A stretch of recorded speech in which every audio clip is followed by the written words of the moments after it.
it was the book that, and it sounds very cliche, but it's the one book besides the Bible, hallelujah, that changed my life. That literally changed my life and beyond writing. Hello, Brittany King. How are you doing today? I'm good. How are you, Kimi? Long time no see. I know, it's been a hot minute. It's been a hot minute, yes. I'm chilling. I'm good. I am having a nice cup of coffee. How's your Friday going? My Friday, it's funny you said Friday. I forgot it was Friday. Thank God it's Friday. It's good in Indiana. We have a ton of snow. It's like 10 inches of snow outside. Yeah, winter advisory. We're all inside. We have to stay here. But I know it's not snowing in California. It's nice out there. Very not snowing. It's nice and warm. Yeah, it's very perfect conditions right now. So I'm glad. I'm happy for you. Thanks. I'm happy for you. Yes. One of us are in the struggle. So I wanted to talk about something a bit more. There was recent news. I stumbled across this initially from Barry Weiss's Substack, Common Sense with Barry Weiss, and then I dug deeper. And I heard this terrible news that the Bluest Eye by Toni Morrison was banned in Florida's Polk County.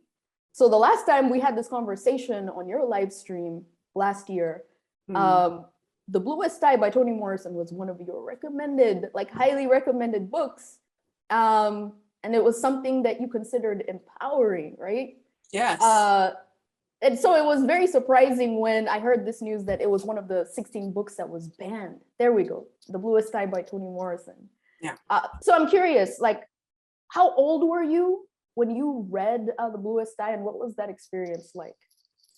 Well, I was 18 years old when I read The Bluest Eye. And the only reason why it took me that long, you could say, is because I didn't even know about Toni Morrison until 18.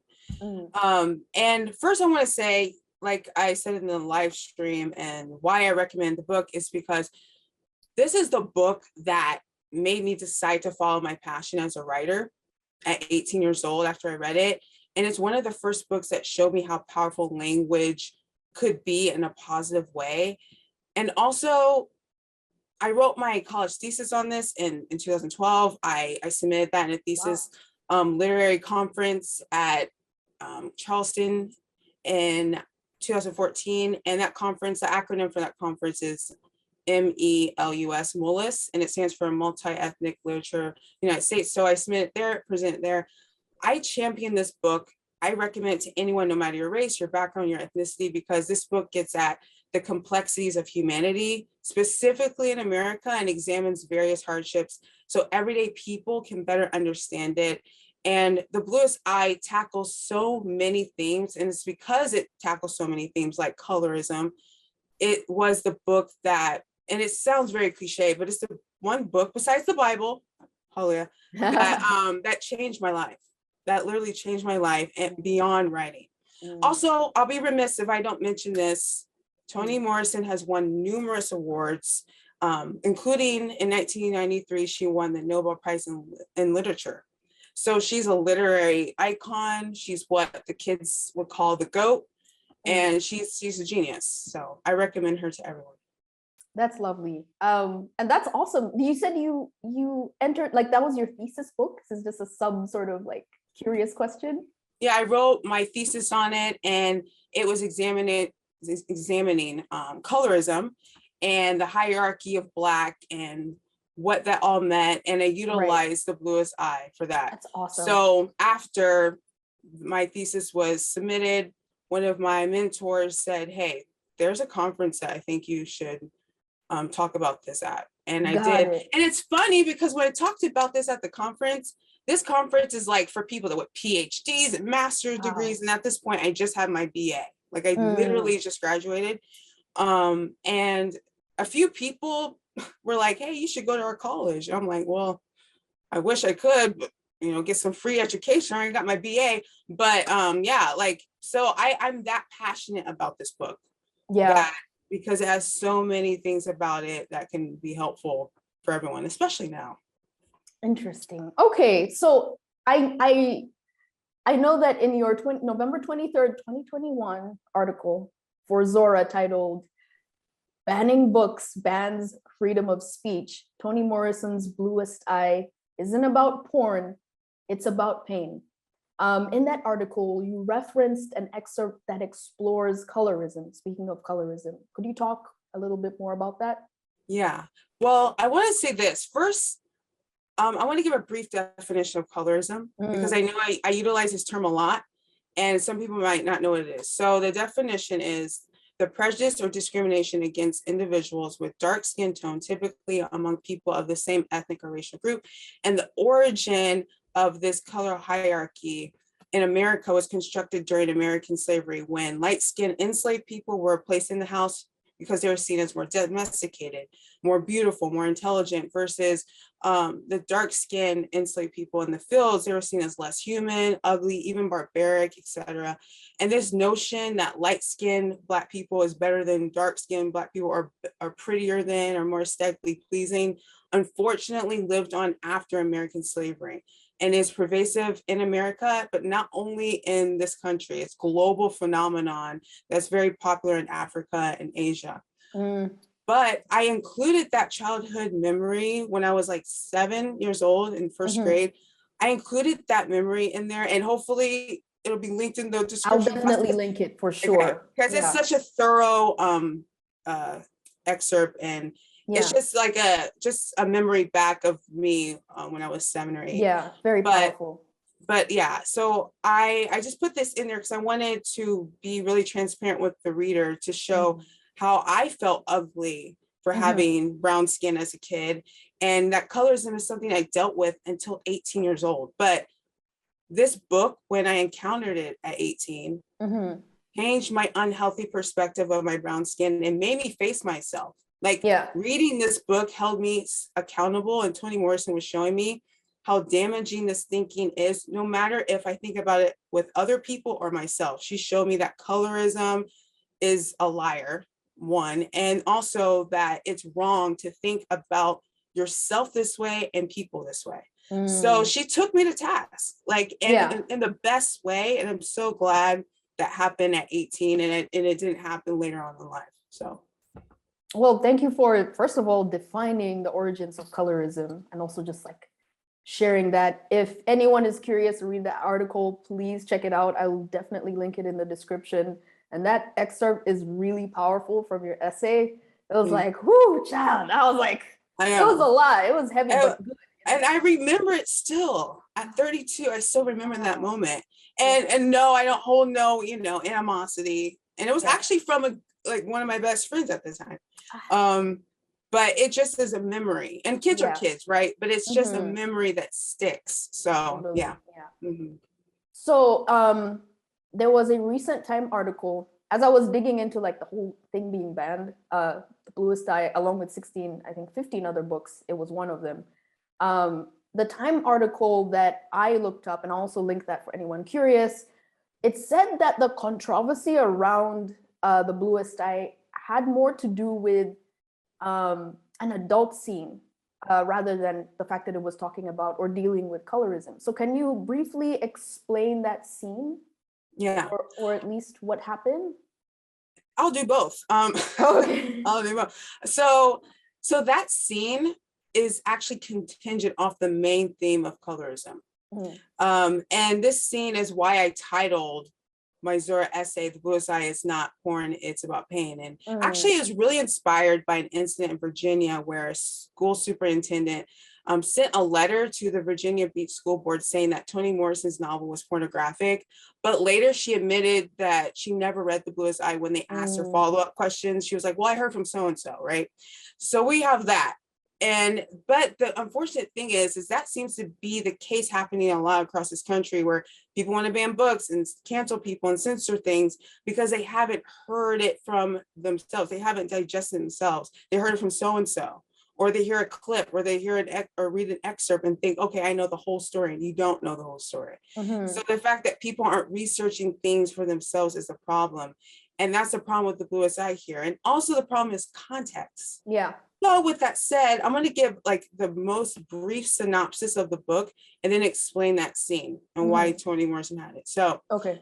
the main character of the book is an 8-year-old Black girl with dark skin, and her name is Bacola. And this book is set in 1941 in Ohio. And Ohio is actually where Toni Morrison is from.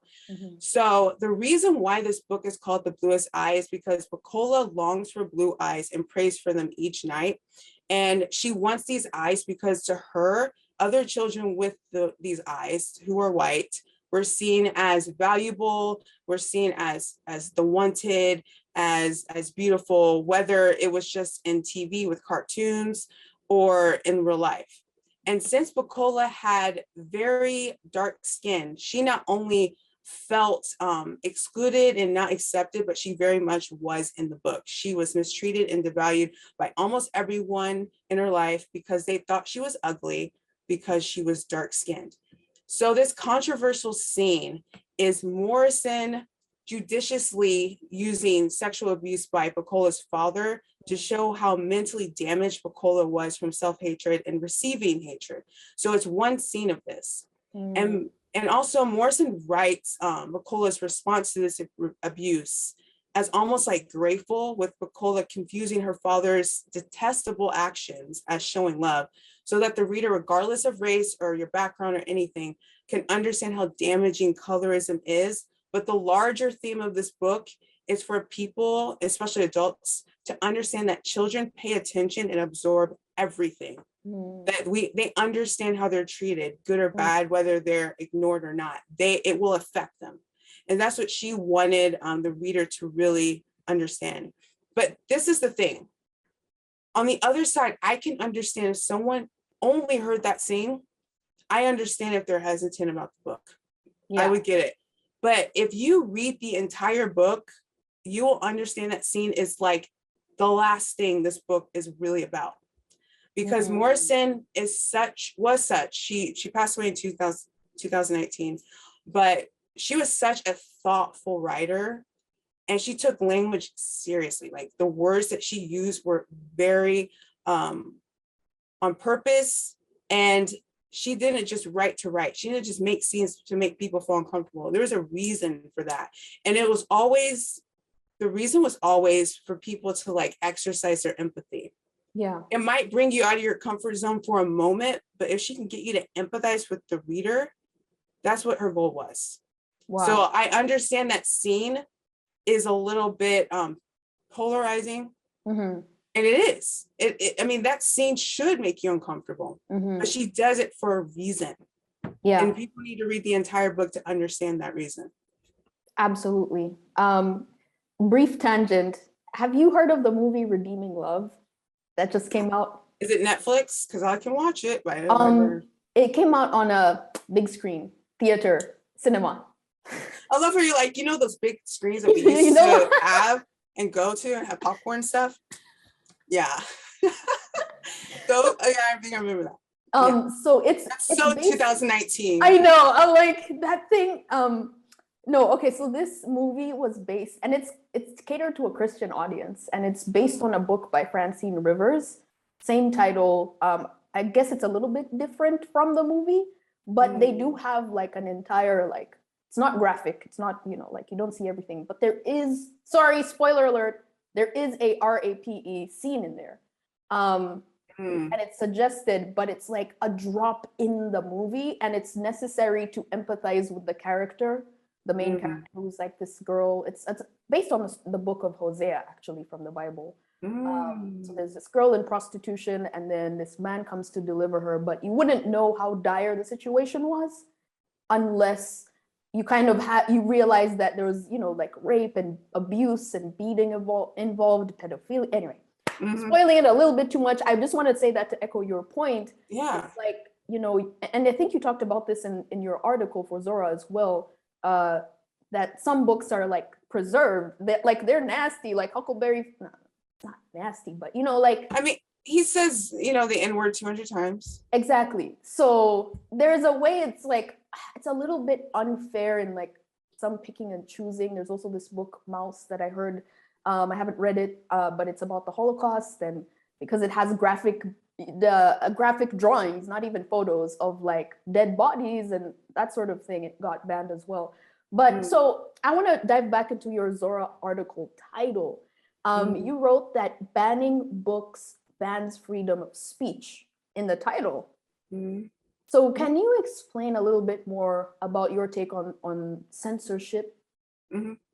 So in regards to books, I can understand parents wanting to decide like what books their children or teens read, and those discussions are important and needs to be had. And the funny thing is I'm not, and I say the funny thing is because I've been talking about Toni Morrison in this essay and on Twitter and everything. I'm not necessarily advocating for this book to be taught in schools to children and teens. What I am advocating against is for someone or an institution to outright remove or ban books from schools or libraries, because I think this inevitably criminalizes that author. And teens and with teens and teenagers, like if they hear a book is being banned, they might equate that banning as that author being bad or shouldn't be read. And how unfortunate would it be if people from this generation or generations to come ignored all literature from Toni Morrison because they believed her work was unsuitable to read because they heard it once when they were a kid. So also, I have a problem with these bans and these removal of books from schools and libraries because it's inconsistent. Like you're talking about those books, Huckleberry Finn and like Mouse, which I don't think should be banned, but I understand why you brought those up. It's inconsistent with why people want to ban and are questioning certain books, but not other books. Like with the Bluest Eye, you know, that scene's in question and sexual content's in question within the book. But if that's the case, then why isn't like Romeo and Juliet, which is an adolescent love story that romanticizes teen suicide and teen homicide and premarital sex, not being pulled off the shelves? Like this has yet made anyone's list. And the thing is, Romeo and Juliet is actually a book that's read in almost every high school. I think you've read it, I've read it, everyone's read it. And the Bluest Eye is not on, I can't say not for everyone, but normally not on the curriculum for schools nationwide. It just isn't. It might be on the shelves of a library, and it actually might collect dust because a lot of people might not even know who Toni Morrison is or have heard of the Bluest Eye, but everyone's heard of Romeo and Juliet. And I'm being facetious bringing up Romeo and Juliet because I think that's a great book. I like Shakespeare. I don't think he should be banned. That's not the point I'm making. The point I'm trying to make is there's inconsistent reasons why certain books are being looked at as bad and should be banned, and then books that have that same element, no one bats an eye at, that we've been reading for years. So yeah, but I want to end, I don't want to say I want to end on this because I know you wanted me to be brief, but I'm passionate. No, please go on. Okay, I want to say this because I didn't really understand the power of books until 16, 17, 18. This legendary writer that I always talk about, James Baldwin, once said, "You think your pain and your heartbreak are unprecedented in history of the world, but then you read." It was the books that taught me that the things that tormented me the most were the very things that connected me to all people who were alive. So not only does banning books ban voices and bans people's freedom of speech, but if we start banning books, we ban our chances at connecting and understanding each other better. So my only hope for your viewers or whoever watches this is simply just check out the Bluest Eye for yourself. Make up your own mind about it. It's not to say that I want you to love the book. It's just give it a chance. Yeah. And after you're done, call me and we'll talk about it. But actually, I want to, and I'm going to send this to you, but I know people are like, oh, just read the book, read the book. Some people might not have access to buy the book for $15, or it might not be at libraries. So I know there's the PDF version online. Okay. That's free. Yeah. And if I can find it, I am going to send it to you so your audience can read it if they want. Thank you so much. And if you send it to me, I'll throw it in the description. And that's actually a really good way to just make sure that book gets out. No excuses. Nobody has any excuses. No excuses. So thank you so much. I do have a few more remarks that I want to make. You're an open-minded person. So like, you're not coming from a place of like, you know, how can I say this? you understand, like your essay on free Black thought is like understand both sides, like listen to everybody. And I know a lot of people who are my who watch this channel or who are my subscribers are very active in like the fight to like ban CRT, but I feel like there is some language in there that makes us kind of like a little bit jaded when you kind of people are tired of these DEI programs and that sort of thing. So this is to just insert a bit of nuance and thought and to remember, like, still think for yourself. Read books, read The Bluest Eye, like investigate what is it about it. Don't just go with the crowd and be like, okay, they say this book is bad, you know, like Brittany said. And so you don't read it, you don't touch it, and you know, you just end up throwing the baby out with the bathwater, I guess is what I'm trying to say. So yeah, think for yourself. And also, I'm not trying to say you better like this book. All I'm saying is right. Read it. Yeah. Just read it, and just continue to insert nuance. We don't have to play sides, you know, there's not really a side. You know what I mean? There is. There's a side. There shouldn't be a side. But there shouldn't be a side. But what I'm finding out, there are sides. I try my best to just be on the closest side of the truth and where my morals align. That's all I can do, because I've understood people with my free Black thought essay or whatever essay I have, or even this essay, will assume something of me based on what I'm writing. Like, and I'm not on a side, but people might be like, oh, she sounds very liberal, or oh, she sounds very conservative, or oh, she sounds whatever. I'm not fighting no one anymore. Like, you believe what you want to believe. I just know that I don't subscribe to sides, but people will place you there. Place you. All right, thank you so much, Brittany. Quick question: any music you're listening to? I know we're not being brief right now. Oh gosh, music. You know, I always stay in the 90s. Yeah. I like Aaliyah. I'm always listening to Aaliyah. Yeah. Love her. I'm always listening to Lauryn Hill. I'm always listening to who else? Like the Fugees. If you want to add some gospel in there, Kurt Franklin, 90s, the God's Property album, you know. Dang it, I wish girl, I'm gonna send it to you. Okay. Who's new? I don't listen to new stuff. Check out the Dirty Projectors. I'm listening to the Dirty Projectors. They have 3 great songs right now. Okay. I'll send them to you. Inner World, Overlord, and Lose Your Love. You might like them if you're in the 90s right now. It's so dope. I live there. I live in the 90s. I'm never not in the 90s, but yeah.